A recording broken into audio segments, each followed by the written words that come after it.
Hey everybody, Stephen Rankin here with Whiskey Unbound. So I want to start off a little kind of educational series with some of the videos we're going to do in the future. So today I want to go over very generic, basic, what is whiskey? And that sounds really simple. Obviously we know what whiskey is, but a lot of people don't actually know what the legal definition of whiskey is and what these things mean. So I have people come in to Natural Barrel all the time and they say, hey, I don't like whiskey, but I like bourbon. So don't give me any whiskey, give me bourbon. And I'm like, right?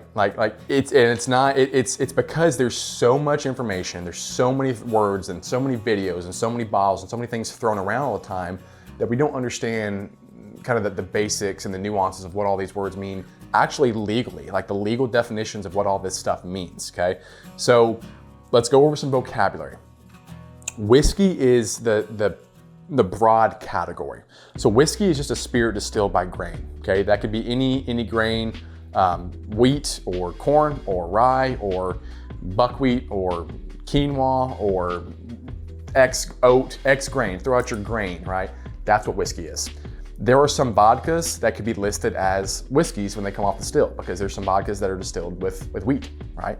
So they could be labeled whiskey when they're off the still. Before we go into the nuances of each brand, each category, alcohol is clear when it is distilled. All alcohol, whether it's tequila or rum or bourbon or rye or scotch or Irish, it is clear when it comes off the still. Alcohol is clear.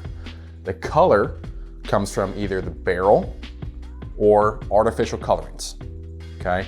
So we'll get into some legal definitions with that as well. But let's go over the categories, okay? So whiskey, distilled grain spirit, okay? Let's go to Irish, Scotch, and Japanese, because these are gonna share similar profiles.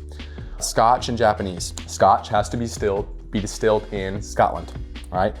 It has to be aged in oak containers at least 3 years. It does not have to be charred, okay?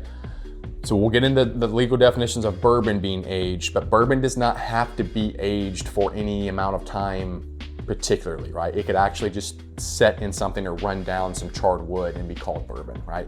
Scotch, Irish, and Japanese all have to be 3 years in oak containers.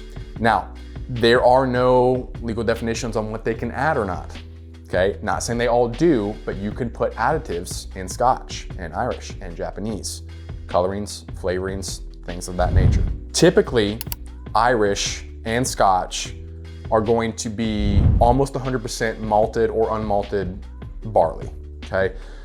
When you get into blended scotches, you're gonna do different kinds of blends, obviously, but a big category and kind of the more prestigious category is going to be single malt scotch, okay? And that's malted barley, 100% malted barley, okay? Irish is gonna usually do a blend between malted and unmalted. I'm not a big fan of Scotch at all. I really try. I try to like it. I have not had anything that I like so far. Irish, I'm kind of 50-50 on. I've got some Irish whiskeys that I really like. Redbreast is one of my favorite whiskeys, period. Some of the Irish stuff, it's Jameson Black Barrel, which is only a $45 bottle, that's pretty good in my book, right? So what you're also gonna see with Scotch and Irish is that they're using ex-bourbon barrels a lot now. So you're gonna get more of that bourbon influence with it, okay? Now, there's a really cool video I wanna do in the future on barrels, what's going on with the barrels and how they're being transported, but that's in the future. So, Japanese, like the Japanese tend to do, they take someone else's model and then make it better, right? So Japanese followed the Scotch model. They took that and they did their own. It's gonna be more of it's a very light whiskey as far as color. It's going to be more floral and botanical, almost, and I compare this because I just tried some aged gin from Natural Barrel Company. If you put a Japanese whiskey and an aged gin blind in front of me, I don't know if I could tell you the difference. Now again, I am not an expert in either one of those categories, okay? But for the 10 or 15 Japanese whiskeys I've had and that aged gin that I had, they're very similar. They taste like whiskey. They smell very floral rye spice whiskey. And the Japanese whiskeys are very soft and pleasant, all right? Okay, so let's go to Canadian. Canadian is going to be Imagine the European whiskeys like Scotch and Irish and the American whiskeys marrying. So there's not really a lot of corn over there. There's a lot of corn in Americas, in North America. So Canadian whiskeys are gonna have a lot more corn content, and they are definitely going to have rye. And usually they're gonna be a blend of a rye whiskey and a corn whiskey. That's what you really find in a lot of Canadian stuff. They can also blend stuff, okay? So the other countries don't have as much regulation as we do in America, okay? So, and again, there's a lot of different nuanced subcategories of all this stuff. I'm just kind of hitting the basics of this, okay? So Canadian, Irish, Scotch, Japanese, and then you go to the Americas. So bourbon is particularly and definitely American. It is uniquely American.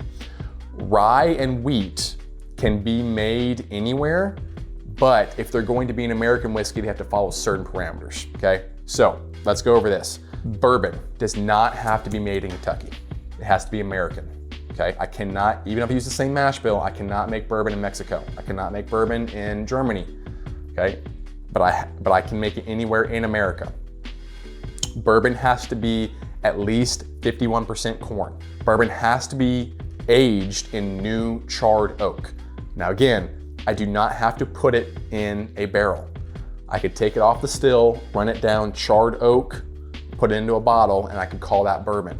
That's not gonna be very good, it's not gonna sell very well, but technically that is bourbon, okay?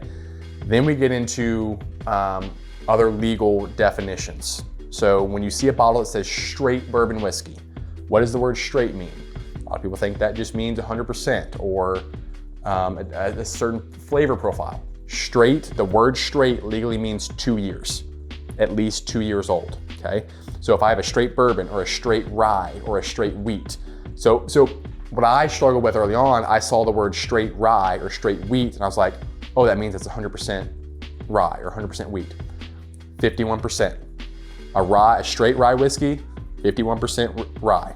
A straight wheat whiskey, 51% wheat. The word straight means 2 years.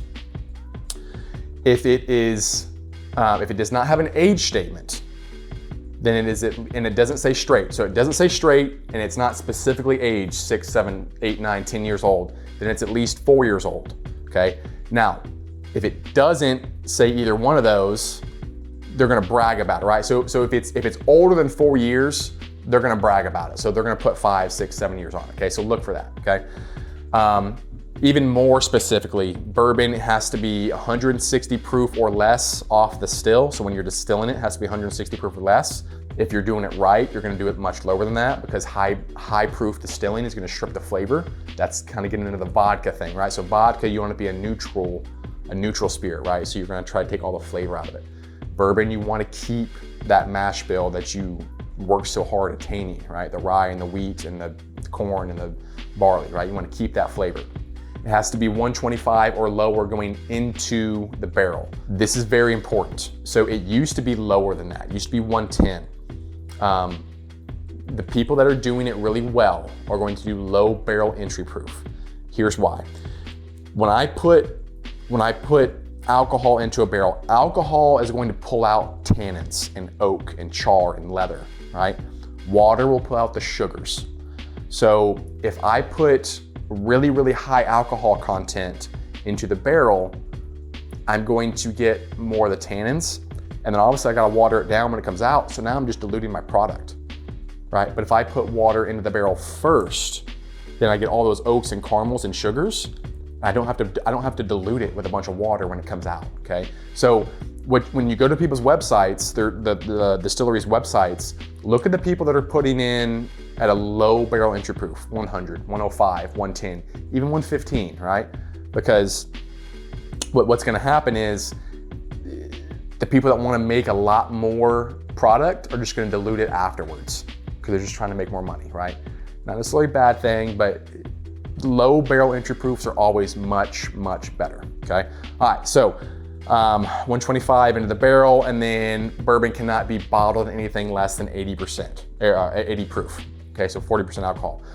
Rye and wheat have the same exact definitions as bourbon as far as America is concerned, except for they don't have to be American, okay?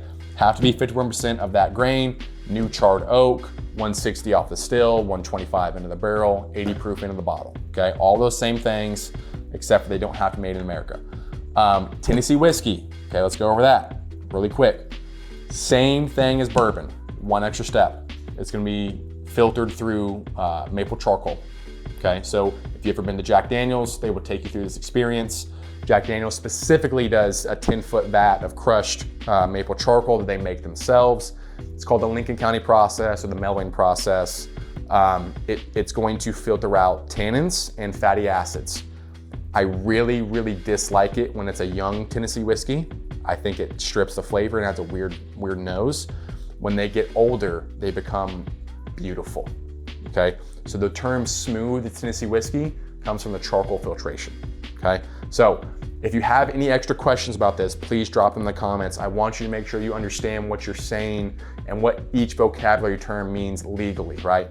Last thing, if you want to get deep into the legalities of bourbon and how the government got involved and actually did something good for once, I do a bottle and bond flight where we go over all these definitions of legal terms on the bottle, the DSP number, what bottle and bond means, how it happened, why it happened, how it led to the FDA, things like that. Really cool flight to experience with a group of people, okay? So hope you all enjoyed this video. I'll see you next time. Shout out to all our Whiskey in the Month patrons. Thanks for supporting us, and we'll see you next time.